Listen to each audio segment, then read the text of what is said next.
Thank you so much, my brother, for that wonderful introduction. We thank God for whatever that He has done to us throughout the week, and we are happy to have the General Vice President, Dr. Geoffrey Mbwana, with us here. Throughout the week, we had a wonderful week. He has blessed us with all the wisdom that He has, and He has left a mark in Ayasa. So it's a wonderful morning that we are going to say bye to Him. It's hard, but that is what we call life. Everything that has a beginning has an end. So this time I request and I want to welcome him to this special interview that he's going to tell us something that he has learned from this special family.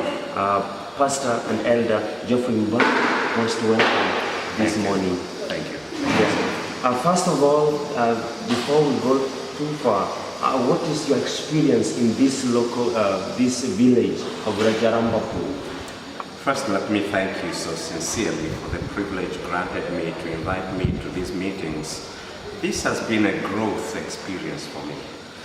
I have seen your faith, your trust in God, your support for the churches, young people in academia still pursuing your studies, and my heart is so much warmed, and I thank God for you. Thank you so much.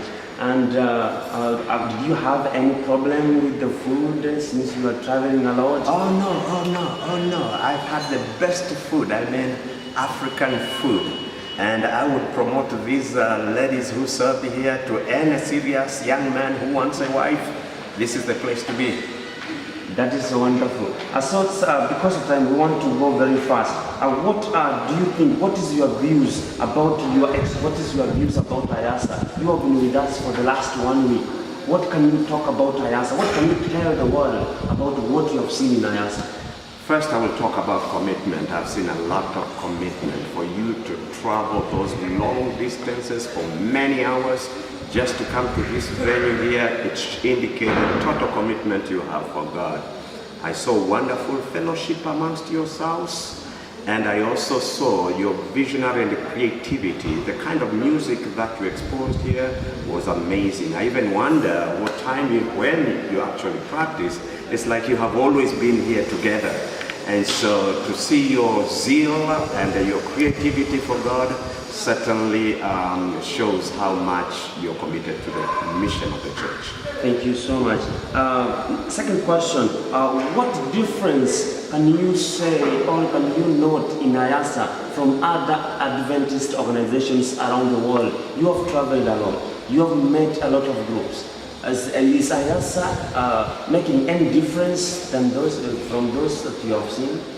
It really does. This is the only African diaspora chapter that has called students from all over the continent, subcontinent of India. And you travel very long distances to be here.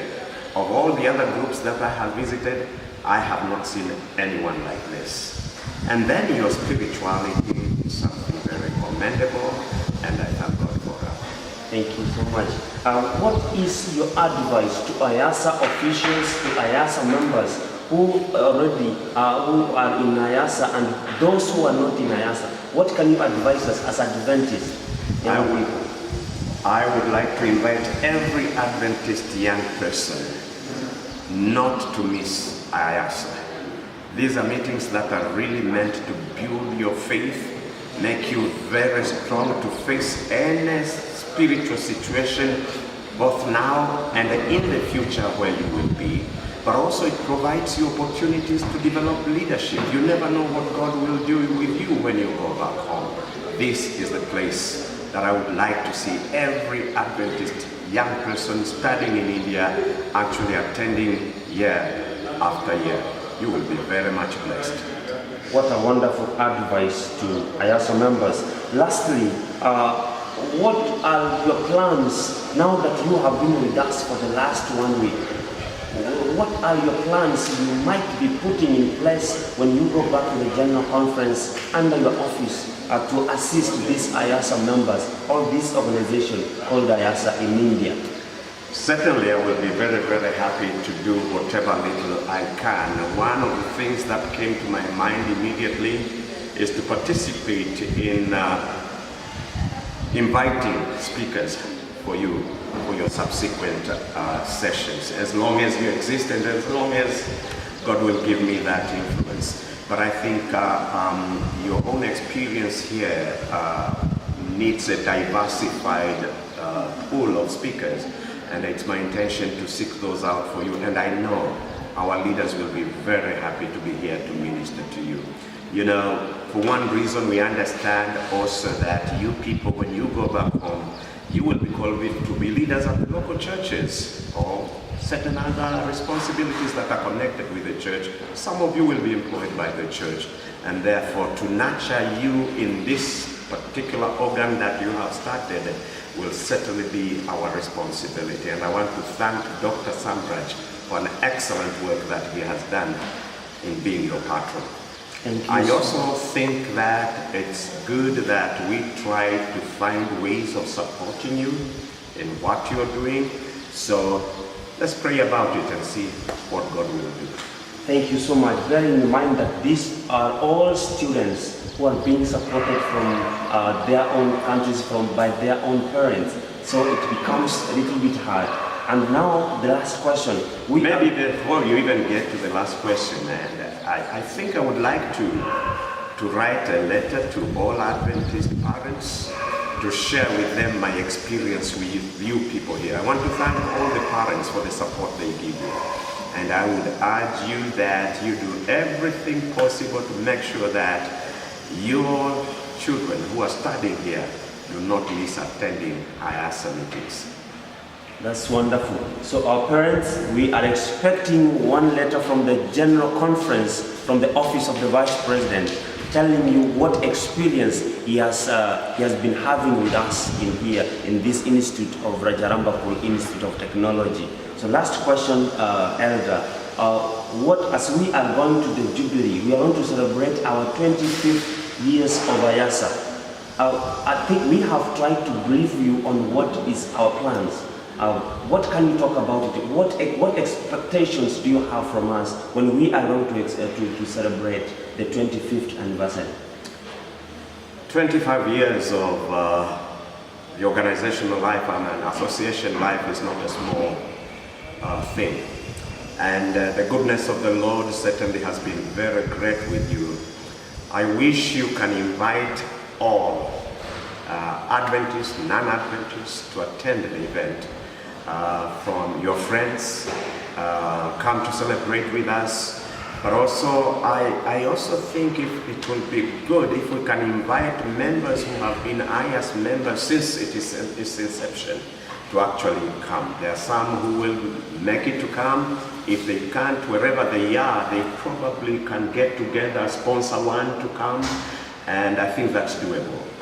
If you can then also record and be able to review the history of especially how God has led you since you began, listing the blessings that God has done to you and for you, that would be excellent.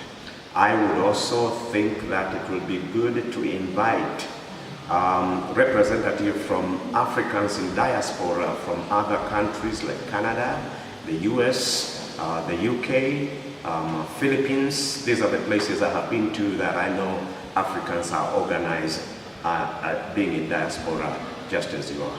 Thank you so much. Because of time, we want to leave it there, but I want to let you know, and you go with one word, that IASA is producing doctors, masters, and even bachelors who, as you have seen, need some help. When you go out there, market them and see how you can help them. I will surely do that. I'm proud to do that, by the way. When our young people aspire for excellence and they go as far as God has given them abilities, it becomes our responsibility also to assist in whatever is possible. But we depend more on God, on anything else. And I believe in subsequent sessions, you will invite people also who can advise you on how do you go about finding a job, issues that have to do with livelihood hereafter. I think that also will strengthen your chapter as well in addition to the spirituality that you bring. Thank you so much, Elder and Dr. Geoffrey Mbwana, for spending time with us and even this morning. May God bless you. Yes, it's been a pleasure. God bless you too. Thank you so much.